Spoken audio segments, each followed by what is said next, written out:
समन्ता चक्रवालेषु अत्रा गच्छन्तु देवता सद्धम्मं मुनिराजस् सुनन्तु सग्गमुखदं धम्मස්සවන कालो अयं बदन्ता ධම්මස්සවන කාලෝ අයං බදන්තා ධම්මස්සවන කාලෝ අයං බදන්තා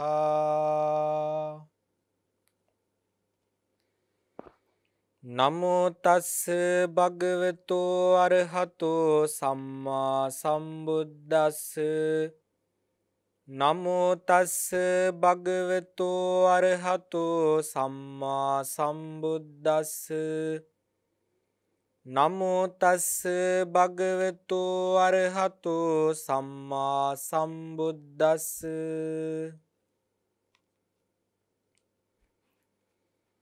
සබ්බ පාපස්ස අකරණං කුසලස්ස උපසම්පදා සචිත් පරියෝදපනං ඒතං බුද්ධාන ශාසනං තී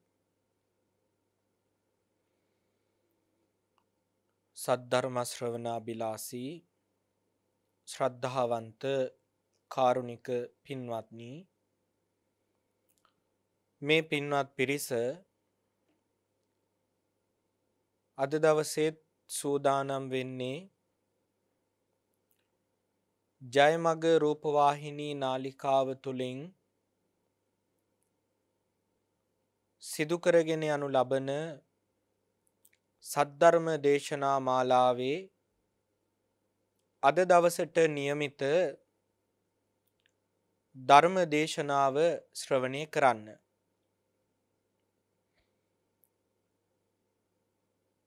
මේ පින්නතුන්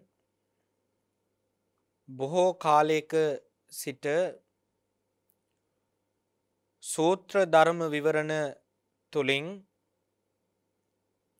මජ්ක්‍ධිම නිකායේ සූත්‍ර දේශනා එකින් එක ශ්‍රවණය කරන්න පුරුදු වුණා.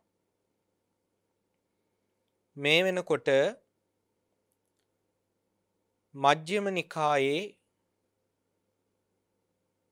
මූල පඤ්ඤාසකය මජ්ක්‍ධිම පඤ්ඤාසකයට අයිති සියලුම සූත්‍ර දේශනා ශ්‍රවණය කරලා අවසන්.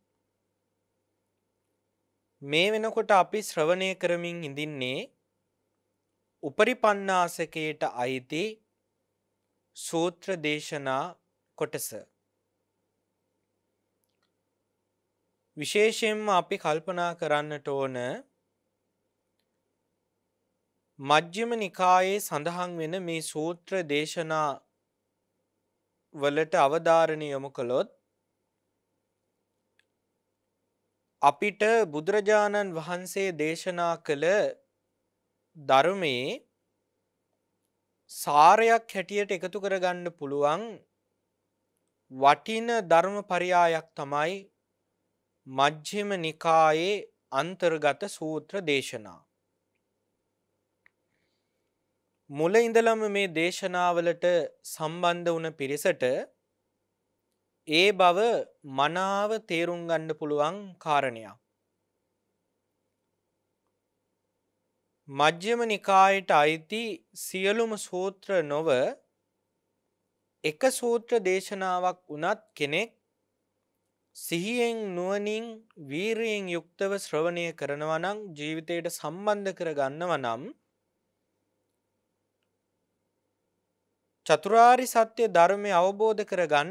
චතුරාර්ය සත්‍ය ධර්මය අවබෝධ කරගන්නට එයම ප්‍රමාණවත් බවයි අපගේ අදහස. මොකද හැම සූත්‍රයකම වගේ සීල සමාධි ප්‍රඥා කියන ත්‍රිශික්ෂාව දියුණු වෙන විදිහට තමයි බොහෝ සූත්‍රවල ධර්ම කාරණා පෙළ ගැස්විලා තියෙන්නේ. කෙනෙකුට සිහිය නුවණ වීරිය තියෙනවා නම් එක සූත්‍ර දේශනාවක් වුණත් තමන්ගේ ජීවිතයට සම්බන්ධ කරගතහොත් මේ ජීවිතේම ප්‍රතිඵල ලබා ගන්න පුළුවන් කියන කාරණය ඒකාන්ත සත්‍යයක්. ඒ නිසා මේ පින්වත් පිරිස අද දවසෙත් කල්පනා කරන්නට ඕන මේ හැම සූත්‍ර දේශනාවකම විවරණය වෙන්නේ අපේ ජීවිතවලට අවශ්‍ය කාරණා.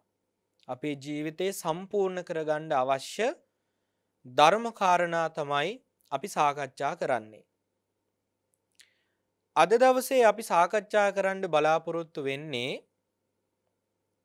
මජ්ක්‍ධිම නිකායේ උපරි පඤ්ඤාසකයට අයිති හතරවෙනි වග්ගය එනම් විභංග වග්ගය විවරණය කරගන්නයි අපි බලාපොරොත්තු වෙන්නේ. එතකොට විශේෂයෙන්ම අපි දන්නවා මජ්ක්‍ධිම නිකායේ උපරි පඤ්ඤාසකය කියලා කියන්නේ තුන්වෙනි පොත් වහන්සේ. එතකොට මේ උපරි පඤ්ඤාසකයේත් වග්ග පහකට බෙදෙනවා. එයින් හතරවෙනි වග්ගය තමයි විභංග වග්ගය කියලා කියන්නේ. මේ විභංග වග්ගය පිළිබඳව තමයි අද අපි මේ දේශනාවෙන් විවරණය කරගන්නේ. පළමු කොටම අපි විස්තර කරගන්න බලාපොරොත්තු වෙනවා මේ විභංග වග්ගය කියලා කියන්නේ මොකක්ද? විශේෂයෙන්ම මේ වග්ගයට මේ නම ලැබෙන්න හේතුව මොකක්ද? මජ්ක්‍ධිම නිකායේ උපරි පඤ්ඤාසකේ හතරවෙනි වග්ගයේ හැටියට තමයි විභංග වග්ගය විවරණය වෙන්නේ. මුළු මජ්ක්‍ධිම නිකායේම තියෙන වග්ග වලින් වැඩිපුර සූත්‍ර දෙකක් සංග්‍රහ වෙන එකම වග්ගය තමයි විභංග වග්ගය. දැන් අපි මූල පඤ්ඤාසකේ පිළිබඳව අවධානයෙන් ශ්‍රවණය කළා. මජ්ක්‍ධිම පඤ්ඤාසකයත් අවධානයෙන් ශ්‍රවණය කළා. උපරි පඤ්ඤාසකේ වග්ග තුනක් මේ වෙනකොට අපි ශ්‍රවණය කරලා අවසන්. එතකොට ඒ හැම වග්ගයකම සූත්‍ර දේශනා 10 බැගින් තමයි සංග්‍රහ වෙලා තිබුණේ. නමුත් මේ විභංග වග්ගයේදී සූත්‍ර 12ක් අපිට විවරණය කරගන්න පුළුවන්කම ලැබෙනවා. එතකොට මජ්ක්‍ධිම නිකායේ සූත්‍ර දේශනා 152ක් සංග්‍රහ වෙලා තියෙනවා. එතකොට එතනින් සූත්‍ර 12ක් සංග්‍රහ කරලා දේශනා කරපු එකම වග්ගය තමයි විභංග වග්ගය. මේ විභංග වග්ගයට විභංග කියන නම යෙදෙන්න හේතුව තමයි මේ වග්ගයේ චුල්ල කම්ම විභංග සූත්‍රය, මහා කම්ම විභංග සූත්‍රය, ධාතු විභංග සූත්‍රය, අරණ විභංග සූත්‍රය, සච්ච විභංග සූත්‍රය, ඒ වගේම දක්ඛිනා විභංග සූත්‍රයේ යනුවෙන් විභංග නාමයෙන් සංග්‍රහ වෙච්ච සූත්‍ර දේශනා බොහෝ ප්‍රමාණයක් අන්තර්ගත වෙන නිසා මේ වග්ගයට විභංග වග්ගය කියලා විවහාර කරනවා. එතකොට දැන් විභංගය කියන වචනේ අපි විස්තර කරගත්තොත් විභාග කොට දේශනා කරන අර්ථයෙන් තමයි බෙද බෙදා දේශනා කළා කියන අර්ථයෙන් තමයි මේ විභංග කියන වචනය විස්තර වෙන්නේ. එතකොට ඒ විභංග නාමයෙන් යෙදෙන සූත්‍ර දේශනා බොහෝ ප්‍රමාණයක් වැඩි ප්‍රමාණයක් සංග්‍රහ වෙලා තියෙනවා මේ විභංග වග්ගයේ. ඉතින් අපි මේ සූත්‍ර දේශනා ඉදිරියට එකින් එක විස්තර කරගන්නවා කෙටියෙන්. එතකොට මේ විභංග වග්ගයේ වැඩිපුරම විභංග නාමයෙන් සූත්‍ර දේශනා සංග්‍රහ වෙලා තියෙන නිසා මේ වග්ගයට විභංග වග්ගය කියලා හඳුන්වනවා. එතකොට මේ වග්ගයේ තවත් වැදගත් විශේෂ කාරණයක් තමයි අපි මුලින් සඳහන් කළා.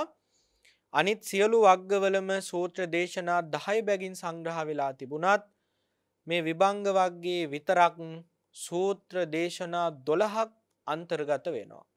එතකොට වැඩිපුර සූත්‍ර දේශනා 2ක් අන්තර්ගත වෙලා තියෙනවා මේ විභංග වග්ගයේ. එතකොට මේ විභංග වග්ගයේ පළවෙනි සූත්‍රයේ හැටියට සංග්‍රහ කරලා තියෙන්නේ බද්ධේක රත්ත සූත්‍රය. මෙතන ඉඳලා අපි සූත්‍ර දේශනා 12ම කෙටියෙන් කාල වේලාවට අනුව විස්තර කරගන්නවා. ඉතින් මේ පින්වත් පිරිස බොහෝ උනන්දුවෙන් උවමනාවෙන් මේ සූත්‍ර දේශනා මේ විභංග වග්ගයට මෙච්චර සූත්‍ර ප්‍රමාණයක් අයිති මේ සූත්‍ර දේශනාවල අන්තර්ගත වෙලා තියෙන මේ කාරණා කියලා කෙටි සටහනක් එහෙමත් නැත්නම් යම් කිසි විදිහක මතක තබා ගැනීමට පහසු උපක්‍රමයක් යොදා ගන්නවා නම් මේක මේ පින්නතුන්ට බොහෝම උපකාර පිණිස පවතිනවා. ඉතින් ඒ නිසා තමයි අපි විශේෂයෙන්ම මජ්ක්‍ධිම නිකාය විවරණ කරනකොට විශේෂයෙන්ම මුළු මජ්ක්‍ධිම නිකාය පිළිබඳවම වෙනමම දේශනාවක් සිද්ධ කළා. මූල පණ්ණාසිකය පිළිබඳ වෙනමම විවරණයක් කළා. මූල පණ්ණාසිකයේ ඒ වග්ගයන් පිළිබඳව වෙනම විවරණයක් කළා. ඒ වගේම මජ්ක්‍ධිම පණ්ණාසකයත් උපරිපණ්ණාසකයත් ඒ විදිහටම විවරණය කළා. වග්ගයෙන් වග්ගයත් විවරණය කරන්නේ ඒ පිළිබඳව මනා දැනුමක් මේ පින්නතුන්ට ලබා දෙන්න ඕන නිසා. ඒ නිසා මේ පින්නතුන්ට අපි විභංග වග්ගය විවරණය කරන්නට මත්තෙන් ආරාධනාවක් කරනවා.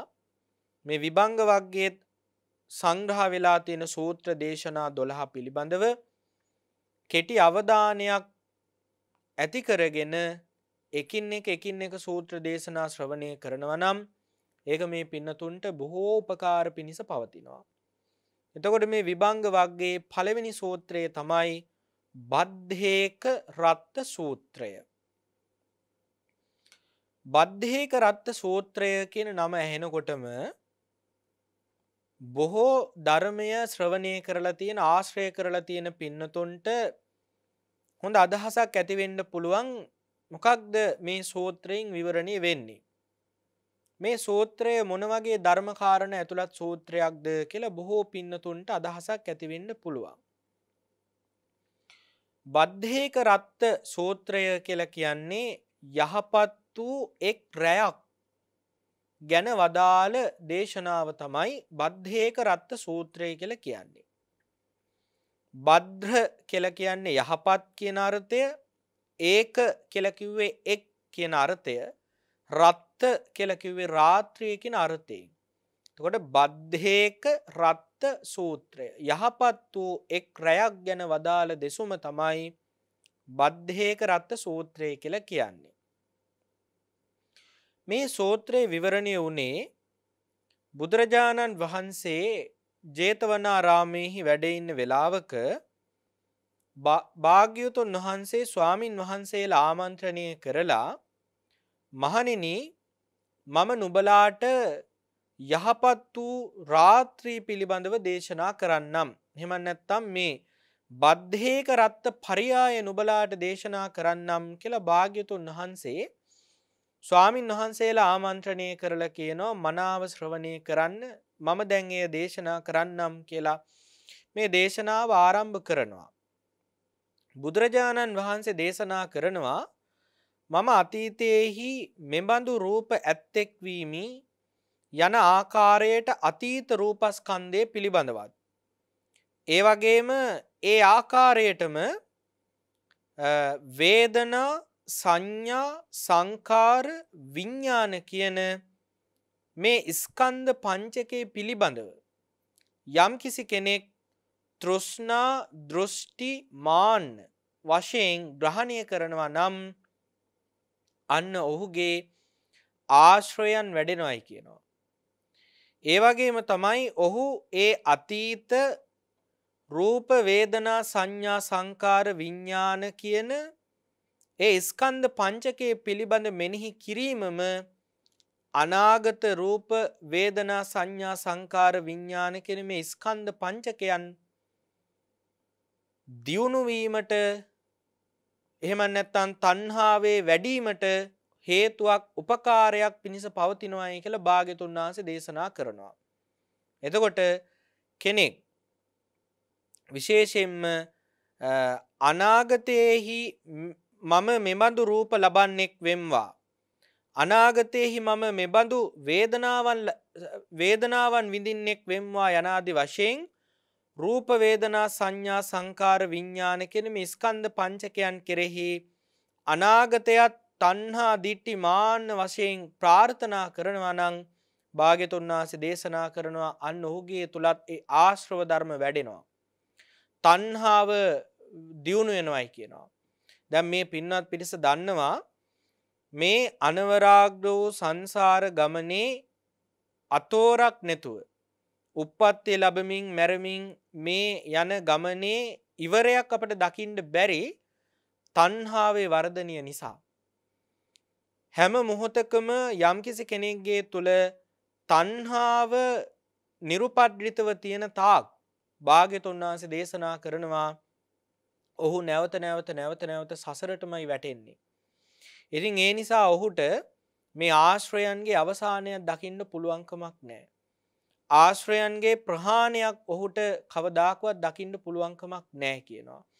එතකොට යම්කිසි කෙනෙකුට යහපත් වූ රාත්‍රියක් අත්දකින්න ඕන නම් භාග්‍යතුන් වහන්සේ දේශනා කරනවා අතීතය තණ්හා දිට්ඨි මාන්න වශයෙන් මෙනෙහි කරන්න එපයි කියනවා. අනාගතයත් තණ්හා දිට්ඨි මාන්න වශයෙන් ප්‍රාර්ථනා කරන්න එපයි කියනවා. මොකද අතීතය තණ්හා දිට්ඨි මාන්න වශයෙන් මෙනෙහි කරාට වැඩක් නැහැ. අතීතය ගෙවිලා ඉවරයි.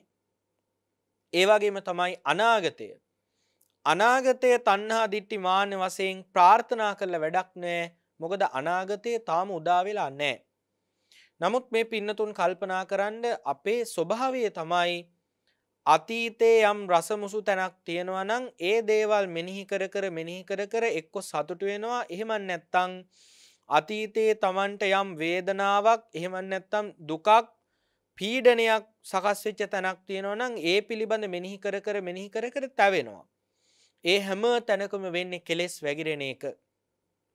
එහෙම නැත්නම් අපේ ස්වභාවය තමයි අනාගතේ නොවිච්ච දෙයක් පිළිබඳව තණ්හා දිට්ඨි මාන්න වශයෙන් සමහර විට බලාපොරොත්තු ගොඩ ගහනවා. එතකොට මේ හැම තැනකම තියෙන පින්වත්නි කෙලෙස් වැగిරීමක්. එතකොට භාග්‍යතුන් වහන්සේ දේශනා කරන්නේ මොකක්ද? අතීතය තණ්හා දිට්ඨි මාන්න වශයෙන් ලුහු බඳින්නෙත් නැතුව අනාගතය තණ්හා දිට්ඨි මාන්න වශයෙන් අරගෙන ප්‍රාර්ථනා ගොඩ ගහ ගන්නෙත් නැතුව මේ වර්තමානයේ මේ තෘෂ්ණාව ප්‍රහාණය වෙන විදිහට තමන්ගේ හිත සකස් කරගන්න එකයි. අන්න එහෙම කෙනාට පුළුවන්කමක් තියෙනවා කියනවා භාග්‍යතුන් වහන්සේ.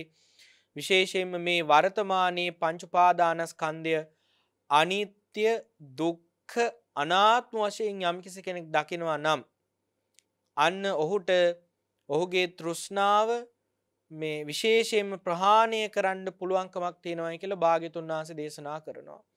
ඒ වගේම තමයි භාග්‍යතුන් වහන්සේ දේශනා කරනවා අතීතයත් අනාගතයත් තණ්හා දිට්ඨි මාන්න වශයෙන් ග්‍රහණය කිරීමම ඔහු ප්‍රමාදයට පත් වෙන්න හේතුවක්. එහෙම නැත්නම් ඔහුගේ තුල ආශ්‍රයයන් වැඩෙන්න කුසලයන් පිරිහෙන්න හේතුවක් මිසක් කවදාකවත් කුසලයන් දියුණු වෙන්නේ නැහැ කියනවා.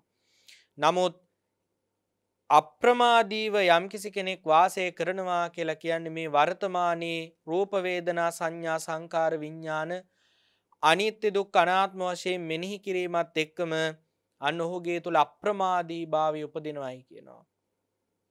අප්‍රමාදී භාවය ඉපදිච්ච කෙනාට තමයි අන්න කෙලස් තවන වීරිය කියන එක උපදවා ගන්න පුළුවන්කමක් තියෙන්නේ.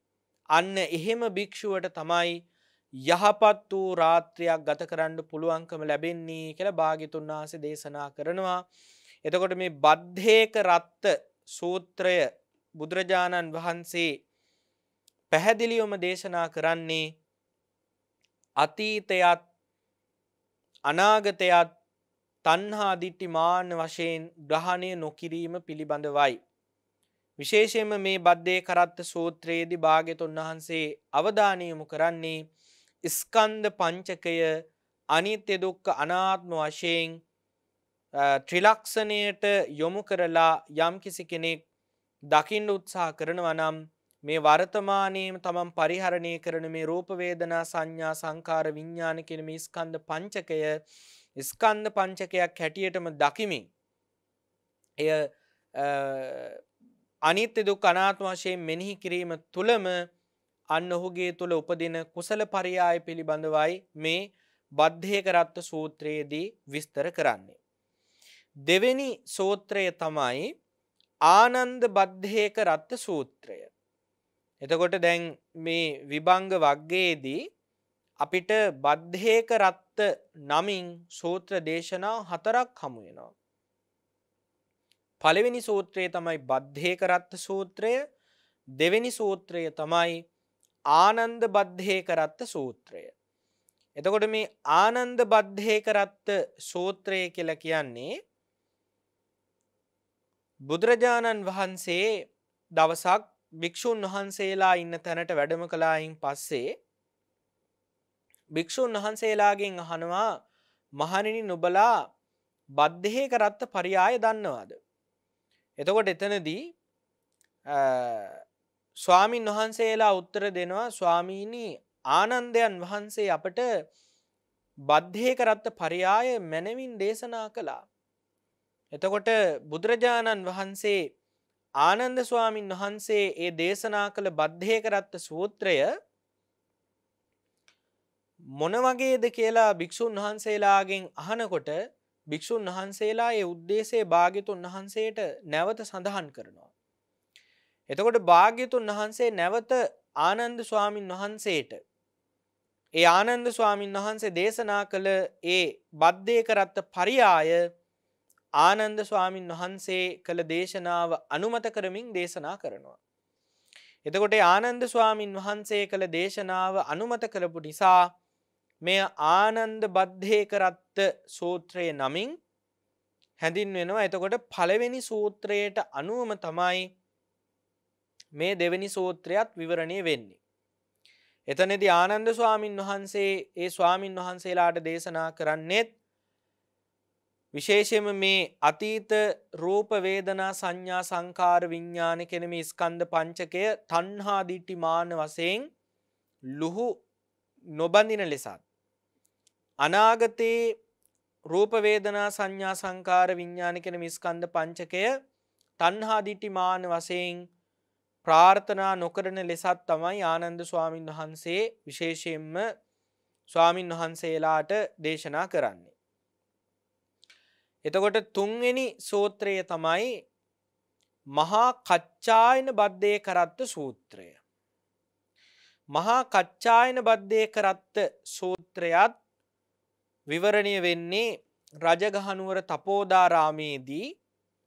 විශේෂයෙන්ම මේ සූත්‍රය විවරණය වෙන්නේ මහා කච්චායන මහරහතන් වහන්සේ විසින් සමිද්දී කියන ස්වාමින් වහන්සේට දේශනා කරන අවස්ථාවේදී සමිද්දී තෙරණුවන් වහන්සේ තපෝදාරාමේ වැඩ ඉන්න වෙලාවක පැම් පහසු වෙලා ජලය වියලී යනකම් අඳනකඩේ පිටින් ඒ පොකුණ සමීපයට වෙලා ඉන්නකොට එතනට එක්තරා දේවතාවෙක් ඇවිල්ලා සමිද්දි තෙරණුවන් වහන්සේගෙන් අහනවා ස්වාමීනි ඔබ වහන්සේ බද්ධේක රත්ත පරියාය දන්නවද? එතකොට සමිද්දි ස්වාමීන් වහන්සේ කියනවා දේවතාව දේව පුත්‍රය මම බද්ධේක රත්ත පරියාය දන්නේ නැහැ ඉගෙනගෙන නැහැ කියනවා. ඉන්පස්සේ අහනවා බද්ධේක රත්ත ගාථා ඔබ වහන්සේ දන්නවද? දේව පුත්‍රය මම ඒව දන්නෙත් නැහැ කියනවා. ඉතින් සමිද්දි තෙරණුවන් වහන්සේට ඒ දේව පුත්‍රයා කියනවා එහෙනම් ඔබ මේ බද්දේක රත්ත පරයාය ඉගෙන ගන්න. ඒ ඔබට බොහෝම හිතසුව පිණිස පවතීවි. ඔබට බොහෝම එයින් කුසලය දියුණු කරගන්න පුළුවන්කමක් ලැබෙයි. අන්න එතනදී මේ සමිද්දි තෙරණුවන් වහන්සේ බුදුරජාණන් වහන්සේ ළඟට ගිහිල්ලා බද්දේක රත්ත පරයාය පිළිබඳව අහනවා. එතකොට බුදුරජාණන් වහන්සේ මේ සමිද්දි තෙරණුවන්ට බද්දේක රත්ත උද්දේශය විතරක් මාර්තුකා වශයෙන් දේශනා කරලා වඩිනවා. එතකොට සමිද්දි තෙරණුවන් වහන්සේ කල්පනා කරනවා මේ බුදුරජාණන් වහන්සේ අර්ථ කෙටියෙන් දේශනා කළ දේශනාව විස්තර වශයෙන් ශ්‍රවණය කරන්න සුදුසුම කෙනෙකුට ඉන්නේ කවුද? එහෙම ඉන්නවා නම් ඉන්නේ මහා කච්චායන මහරහතන් වහන්සේ. ඉතින් ඒ කාරණේ නුවණින් දැකලා මහා කච්චායන මහරහතන් වහන්සේ සමීපයට ගිහිල්ලා ආරාධනා කරනවා ස්වාමීනි මට භාග්‍යවතුන් වහන්සේ බද්දේක රත්ත පරයාය උද්දේශයේ පමණක් දේශනා කළා මාර්තුකාව විතරයි. මට ඒ විස්තර වශයෙන් දේශනා කරනවා නම් හොඳයි කියලා ආරාධනා කළා. එතනදී මහා කච්චායන ස්වාමින් වහන්සේ සමිද්දි තෙරණුවන් වහන්සේට මේ බද්දේක රත්ත සූත්‍රය විස්තර වශයෙන් දේශනා කරනවා. එතකොට එතනදී පළවෙනි සූත්‍ර දෙකට වඩා කෙටි වෙනසක් වෙනවා. ඒ වෙනස තමයි පළවෙනි සූත්‍රයේදී දේශනා කළේ රූප වේදනා සංඥා සංකාර විඥාන කියන මේ ස්කන්ධ පංචකය අතීත ස්කන්ධ පංචකයත් අනාගත ස්කන්ධ පංචකයත් තණ්හා දිටි මාන වශයෙන් ග්‍රහණය නොකරන හැටියටයි. මෙතනදී මහා කච්චායන මහරහතන් වහන්සේ දේශනා කරන්නේ ඒ විශේෂයෙන්ම චක්කු සෝත ගහන වශයෙන් විශේෂයෙන්ම මේ ආයතන 6 ද්වාදස ආයතනත් මේ චක්කු සෝත ගහන ජීවා කාය මන කියන මේ සඩායතනෙනොත් මේ කච්චායන ස්වාමීන් වහන්සේ දේශනා කරනවා තණ්හා දිට්ඨි මාන වශයෙන් ග්‍රහණය කරන්න එපායි කියනවා.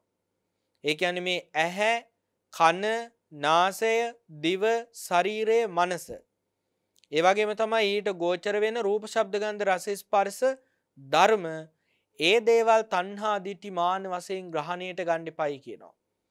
අන්න ඒ විදිහට දේශනා කරපු සූත්‍රය තමයි මහා කච්චායන බද්දේක රත්ත සූත්‍රය කියලා කියන්නේ.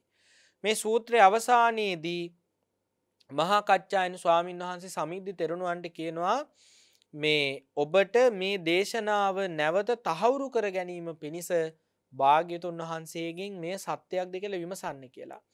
ඉතින් ඒ විදිහටම විමසනකොට භාග්‍යතුන් වහන්සේ එය ස්ථිර කළ දේශනා කරනවා කච්චායනයන් විසින් දේශනා කළ ඒ සූත්‍රය සත්‍යයක්. ඒක ඒ විදිහට දරා ගන්න හැටියට දේශනා කරනවා. එතකොට මේ විභංග වග්ගයට අයිති තුන්වෙනි සූත්‍රය තමයි මහා කච්චායන බද්දේක රත්ත සූත්‍රය. ඊළඟට හතරවෙනි සූත්‍රය තමයි ලෝමස කංගීය බද්දේක රත්ත සූත්‍රය. දැන් එතකොට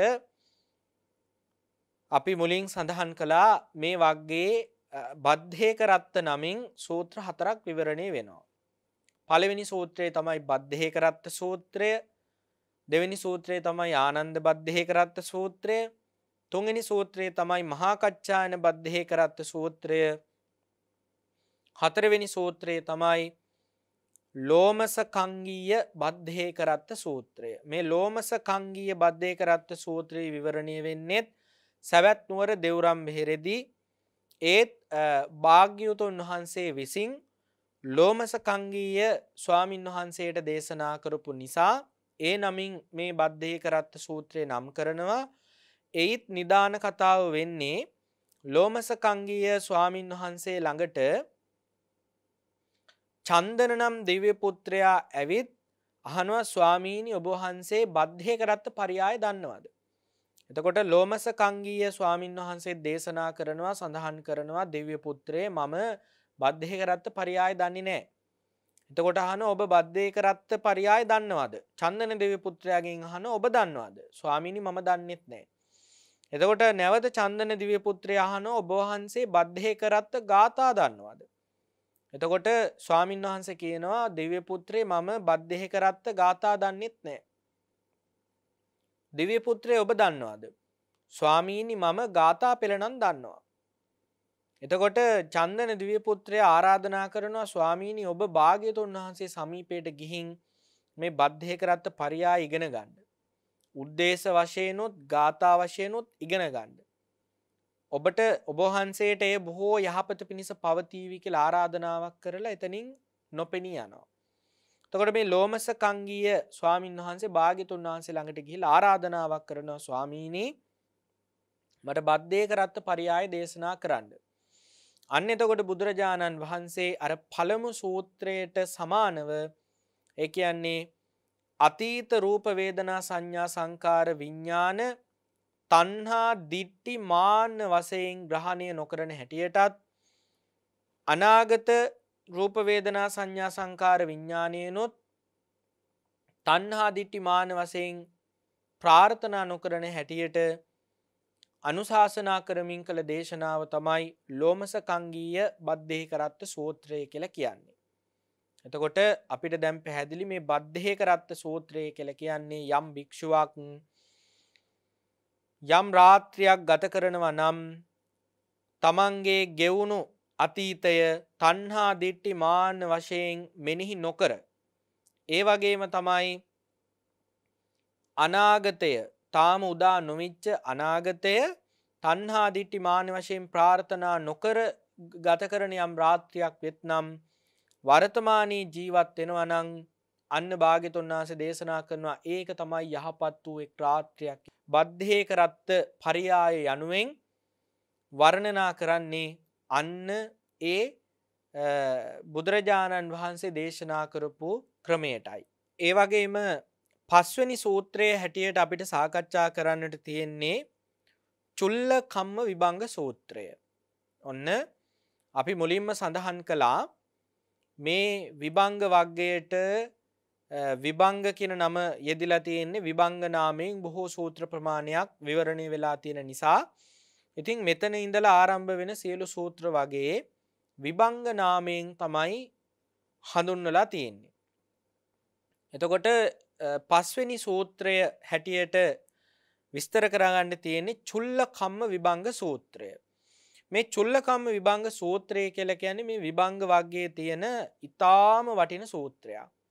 ඒ වගේම තමයි බොහෝ දෙනෙක් හොයන බොහෝ දෙනෙකුට බොහෝ ගැටලුවක් ප්‍රශ්නයක් निराකරණය කරගන්න පුළුවන් සූත්‍රයක් තමයි චුල්ල කම්ම විභංග සූත්‍රය. මේ චුල්ල කම්ම විභංග සූත්‍රයේ විවරණය උනේ බුදුරජාණන් වහන්සේ ජේතවනාරාමේ ඉන්න වෙලාවක තෝදී සිටුතුමාගේ පුතා සුබ කියන මානවකයා දවසක් බුදුරජාණන් වහන්සේ හමුවට එනවා. බුදුරජාණන් වහන්සේ හමුවට ඇවිල්ලා වන්දනා කරලා එකත් පසකින් වාඩි වෙලා මේ සුබ මානවකයාට තිබුණා මේ මනුෂ්‍ය ලෝකයේ පිළිබඳ ප්‍රශ්නයක් ගැටලුවක්. එක ප්‍රශ්නයක් නෙවෙයි ඇත්තටම සුබ මානවකයාට තිබුණ මනුෂ්‍ය ලෝකය ගැන ප්‍රශ්න 14ක්. සමහර විට මේ පින්නතුන්ටත් මේ ප්‍රශ්න 14 ඇති වෙලා ඇති. ඒ ප්‍රශ්න 14 අහනවා ස්වාමීනි මේ ලෝකේ මේ මනුෂ්‍ය ලෝකයේ මිනිස්සු අතර ඇතැම් මිනිස්සු ඉන්නවා අල්පායුෂ්කයි. ඒ කියන්නේ මේ මිනිස්සුන්ගේ ආයුෂ කෙටි. බොහෝම කෙටි කාලෙකදී මැරෙනවා. සමහර මිනිස්සු දීර්ඝායුෂ්කයි. දැන් සමහර මිනිස්සු ඉන්නවා මව් කුසේ උපදිනකොට මැරෙනවා. සමහර අය මව් කුසෙන් බිහි වෙලා අවුරුදු 2-3ක් යනකොට මැරෙනවා ළමා කාලෙදී. සමහර අය එක්කෝ අවුරුදු 10ක් 15ක් වගේ ඉඳලා මැරෙනවා. සමහර අය අවුරුදු 20 25 වගේ හොඳ තරුණ කාලෙදී මැරෙනවා. එහෙම නැත්නම් සමහර අය මැදියම් වයසේදී මැරෙනවා. එතකොට අන්න අල්පායුෂ්කයි මෙහෙම අඩු ආයුෂයෙන් මැරෙන්නේ ඇයි? ඒ වගේම සමහර අය ඉන්නවා ස්වාමීනි දීර්ඝායුෂ්කයි. සමහර අය ඉන්නවා අවුරුදු 90 100 ඉක්මවලා ජීවත් වෙන අය ඉන්නවා. එතකොට එයාලා දීර්ඝායුෂ්කයි. සමහර අය ඉන්නවා මනුෂ්‍ය ලෝකේ ඉපදුන දවසේ ඉඳලා ලෙඩ. ඒ අය බොහෝ ආබාධ සහිතයි. සමහර අය ඉන්නවා ස්වාමීනි ඉපදුන දවසේ ඉඳලා ඉහිම් බහින රෝගයක් නැහැ. ඒ අය අල්ප ආබාධ සහිතයි. සමහර අය ඉන්නවා ස්වාමීනි මේ මනුෂ්‍ය ලෝකෙ ඉපදිලා ඒ අය උපදින්ම හරි අවලස්සනයි. ඒ කියන්නේ මේ හරි කැතයි. කැත වෙලා උපදලා තියෙන්නේ. නමුත් සමහර අය ඉන්නවා ස්වාමීනි ඒ අය මනුස්ස ලෝකෙ ඉපදිලා ඉන්නවා හරිය ලස්සනයි. ඒ වගේම ස්වාමීනි සමහර අය මේ මනුස්ස ලෝකෙ ඉපදිලා ඉන්නවා උපතින්ම ඒ අය යාචක ජීවිත ගත කරන්නේ ඒ වගේම අල්ප භෝගස්කන්ධයක් උරුම වෙලා තියෙන ඒ කියන්නේ දිලිඳුයි. සමහර අය ඉන්නවා ස්වාමීනි උපතින්ම මහා භෝගස්කන්ධයකට උරුමකම් කියනවා. ඒ කියන්නේ ඒ අය මහා භෝගස්කන්ධයක් තියෙනවා පොහොසත්. එතකොට සමහර අය මනුස්ස ලෝකෙ උපදිනවා ස්වාමීනි පහත් කුලවල උපදින්නේ. සමහර අය ඉන්නවා උසස් කුලවල උපදිනවා.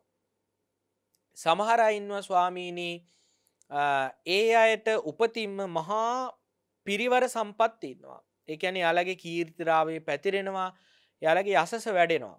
යාළට බොහෝ පිරිස ඉන්නවා.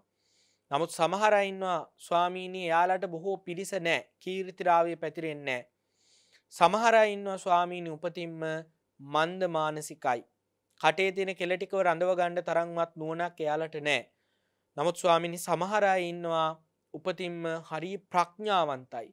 පුංචි කාලේ ඉඳලම එයාලගේ නුවණ ඉතාම ඉහළයි. එතකොට මේ වගේ මනුස්ස ලෝකේ ඉන්න මිනිසුන්ගේ උසස්කමනුත් ඒ වගේම සමහර මිනිසුන්ගේ පහත් ගතිගුණත් පහත්කම්. ඒ කියන්නේ මේ මිනිසුන්ගේ උස් පහත් ભેදයට හේතුව මොකක්ද කියලා බුදුරජාණන් වහන්සේගෙන් අහනවා. අන්න ඔය මනුෂ්‍ය ලෝකයේ තියෙන උස් පහත්කම් වලට දීපු උත්තරය තමයි මේ චුල්ලකම්ම විභංග සූත්‍රයෙන් විවරණය වෙන්නේ.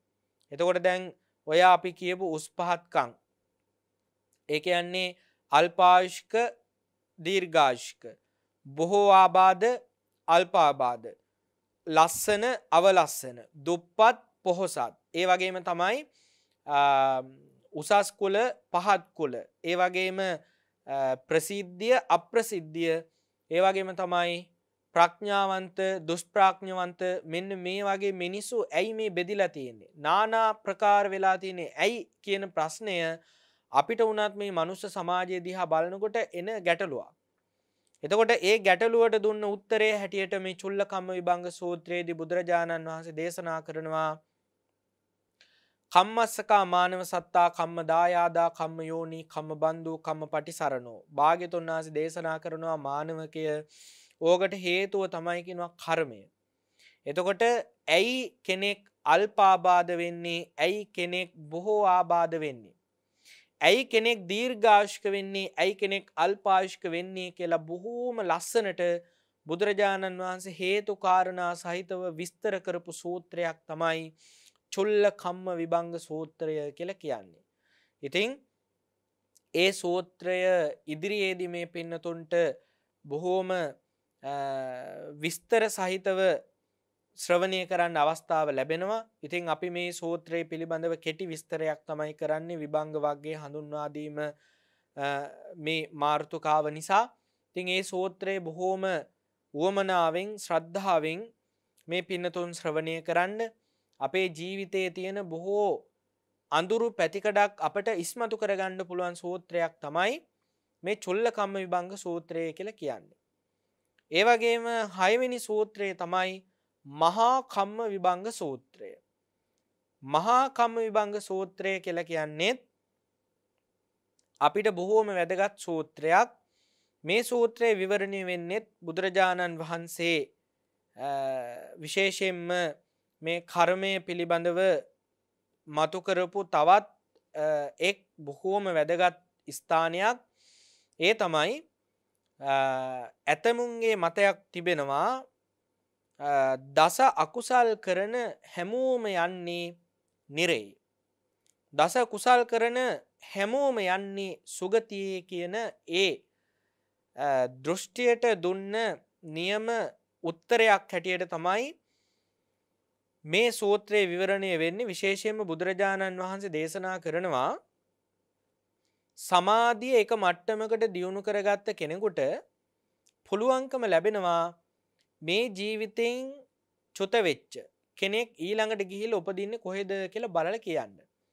එතකොට ඔන්න එක්කෙනෙක් මොකද කරන්නේ සමාධිය දියුණු කරලා එයාට පුළුවන්කම ලැබෙනවා මෙලොවින් චුත වෙන කෙනෙක් ඊළඟට ගිහිල්ලා උපදින්නේ කොහෙද කියලා බලලා කියන්න.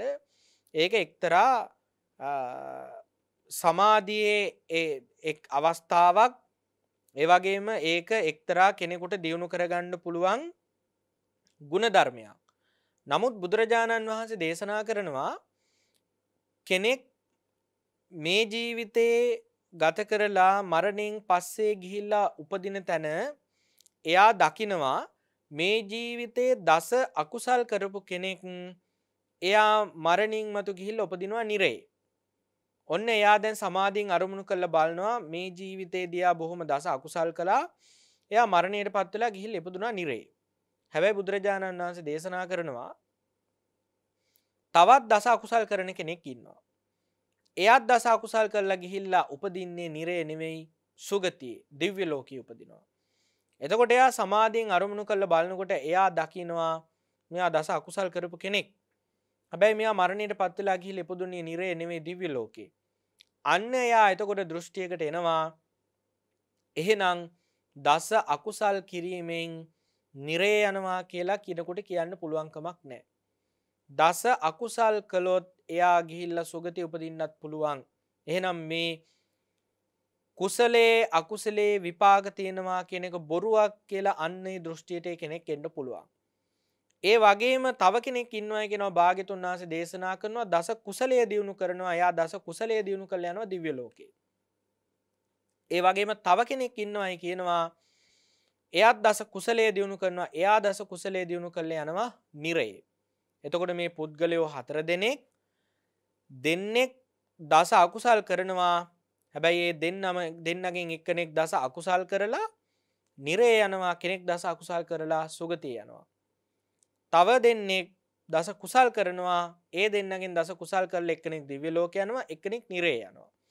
එතකොට සමාධියෙන් අරමුණු කරලා බලනකොට දස අකුසල් කරපු කෙනෙක් දිව්‍ය ලෝකේ ඉන්නවා. දස කුසල් කරපු කෙනෙක් නිරේ ඉන්නවා. අන්න ඔය දෘෂ්ටිය නිසා එයා මොකද කරන්නේ කල්පනා කරනවා එනම් මේ කුසල අකුසල් වල විපාක නැහැ. ඔහු වෙනවා දැන් අන්න එතනදී බුදුරජාණන් වහන්සේ දේශනා කරනවා දස අකුසල් කරන හැමෝම නිරේ යන්නේ නැහැ. ඒ වගේම තමයි දස කුසල් කරන හැමෝම සුගතිය යන්නේත් නැහැ.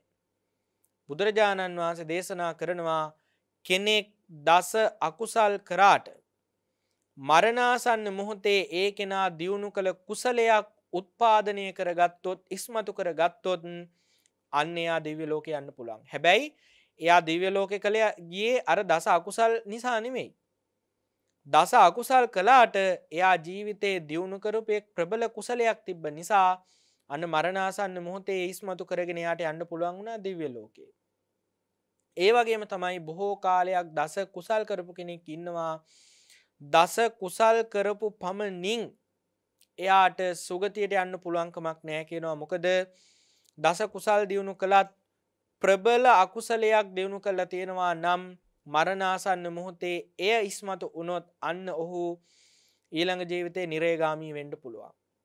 එහෙනම් අන්න බුදුරජාණන් වහන්සේ මේගේ ඒ කර්ම න්‍යාය. එතකොට මේ බුදුරජාණන් වහන්සේට කර්මයේ පිළිබඳව තියෙන ඒ දැනුම බුදුරජාණන් වහන්සේ ඒ හැටියෙන්ම දැනගෙනයි දේශනා කරන්නේ. එතකොට මේ මහා කම්ම විභංග සූත්‍රයේ අපිට කර්මයේ පිළිබඳව නොදකින්න පැත්තක් බුදුරජාණන් වහන්සේ අපිට විවරණය කරලා දෙනවා. ඒ විවරණය කළ සූත්‍රය තමයි මහා කම්ම විභංග සූත්‍රය කියලා කියන්නේ. එතකොට 7 වෙනි සූත්‍රය තමයි සලායතන විභංග සූත්‍රය.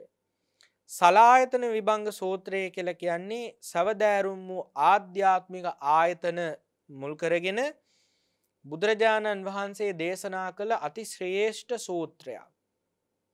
ඉතින් මේ සූත්‍රයේදී බොහෝ වටින ධර්මපරයායන් රාශියක් බුදුරජාණන් වහන්සේ ඉස්මතු කරනවා. එතනදී සවදෑරුම් වූ ආධ්‍යාත්මික ආයතන විතරක් නෙවෙයි බාහිර ආයතන පිළිබඳවත් බුදුරජාණන් වහන්සේ දේශනා කරනවා.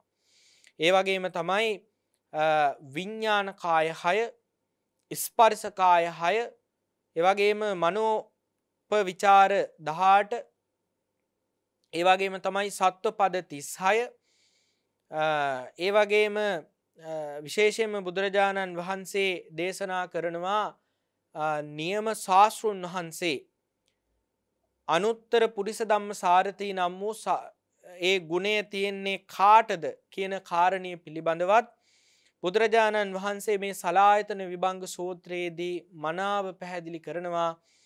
ඒ පිළිබඳව දේශනා කරපු සූත්‍රය තමයි සලායතන විභංග සූත්‍රය කියලා කියන්නේ.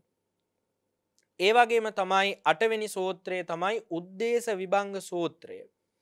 උද්දේශ විභංග සූත්‍රය කියලා කියන්නේ ඇසින් රූපයක් දැක හෝ කනින් ශබ්දයක් අසා නැහැයින් සුවඳක් ආග්‍රහණය කොට දිවෙන් රසයක් විඳ කයින් ස්පර්ශය ලැබ මනසින් ධර්මාරම්මණයක් ලැබ ඒ නිමිත්ත අනුව ආස්වාදයට නොයෑම නිසා සිත අවුල් නොවූ කල්හි ඒ වගේම තමයි විසුරුනේ නැති කල්හි ධානයක් ලැබීමෙන් ප්‍රීති සුඛාදී ආස්වාදයකට නොයෑමෙන් ඒවාහි සිත නොපිහිටි කල්හි උපාදාන වශයෙන් නොගෙන තණ්හාවේ පරිතස්සනා නොකර ගන්නා වූ පුද්ගලයාට මතු ජාති ජරා ව්‍යාධි මරණ කියන මේ ධර්මයන්ගෙන් නිදහස් වෙන්න පුළුවන් කියලා අන්න ඒ ක්‍රමය දේශනා කරපු සූත්‍රය තමයි උද්දේශ විභංග සූත්‍රය කියලා කියන්නේ. එතකොට ඉන්ද්‍රිය සංවරයේ ඉඳලා ධ්‍යාන උපදවාගෙන එතනින් කොහොමද මේ තණ්හාවෙන් හිත නිදහස් කරගන්නේ කියන ක්‍රමය මනාව පැහැදිලි කරපු සූත්‍රයක්. දුකෙන් සදහටම අත මිදෙන ක්‍රමය දේශනා කරපු සූත්‍රය තමයි උද්දේශ විභංග සූත්‍රය කියලා කියන්නේ. ඊළඟට අපිට තව සූත්‍ර 4ක් සාකච්ඡා කරගන්න තියෙනවා. එතනදී විශේෂයෙන්ම 9 වෙනි සූත්‍රයේ හැටියට සඳහන් කරන්නේ අරණ විභංග සූත්‍රය. අරණ විභංග සූත්‍රයේදී සාකච්ඡා කරන්නේ විශේෂයෙන්ම කම්සප විඳීමෙහි නොයදීම, ශරීරයට දුක් දෙන පිළිවෙතෙහි නොයදීම, ඒ කියන්නේ කාමසුකල්ලිකානුയോഗයත් අත්තකිලමතානුയോഗයෙන් වෙන් වෙලා බුදුරජාණන් වහන්සේ දේශනා කරපු මේ මධ්‍යම ප්‍රතිපදාව හුවා දක්වන්නේ කවුද? ඒ වගේම තමයි මධ්‍යම ප්‍රතිපදාව හෙලා දැකීමේ තියෙන ආදීනව මේ පිළිබඳව දක්වා කරන නිර්වාණගාමී ප්‍රතිපදාවේ ආනිසංසය පිළිබඳව මනාව කරන විවහාරයක් තමයි අරණ විභංග සූත්‍රයෙන් අපට විවරණය කරගන්න පුළුවන්කමක් ලැබෙන්නේ. ඒ වගේම තමයි 10 වෙනි සූත්‍රය ධාතු විභංග සූත්‍රය. මේ ධාතු විභංග සූත්‍රයේදී බුදුරජාණන් වහන්සේ දේශනා කරන්නේ මේ සත්වයා කියලා විවහාර කරන්නේ ධාතු මාත්‍රයකට පමණක් බවත්. ඒ වගේම තමයි විශේෂයෙන්ම ඒ සවදෑරුම් වූ ධාතු මාත්‍රයත් සවදෑරුම් වූ ස්පර්ශායතනයත් අටලොස් මනෝපවිචාර මාත්‍රයත් ඒ වගේම තමයි ප්‍රතිෂ්ඨා සතරක් බවද අදිෂ්ඨානයක පිහිටි උත්සන්න වූ මඤ්ඤතාවයන් නැති කිරීමෙන් විශේෂයෙන්ම විදර්ශනා ප්‍රඥාව මතු කරගෙන මේ ස්කන්ධ පංචකයක් හැටියට දකින්න බුදුරජාණන් වහන්සේ කරන ලස්සන විවරණයක් තියෙන සූත්‍රයක් තමයි ධාතු විභංග සූත්‍රය කියලා කියන්නේ. අන්න ඒ විදිහට අප්‍රමාදීව මේ ස්කන්ධ පංචකය විශේෂයෙන්ම ධාතු වශයෙන් මනසිකාර කරන කෙනාට මේ ජීවිතයේදීම අකුසලයන් ප්‍රහාණය කරමින් කුසලයේ හිත පිහිටවන්න පුළුවන් ඒ පරියාය දේශනා කරන සූත්‍රය තමයි ධාතු විභංග සූත්‍රය කියලා කියන්නේ. ඒ පිළිබඳව ඉදිරියේදී විග්‍රහ කරගන්න පුළුවන්. ඒ වගේම 11 වෙනි සූත්‍රය හැටියට විග්‍රහ කරනවා සත්‍ය විභංග සූත්‍රය.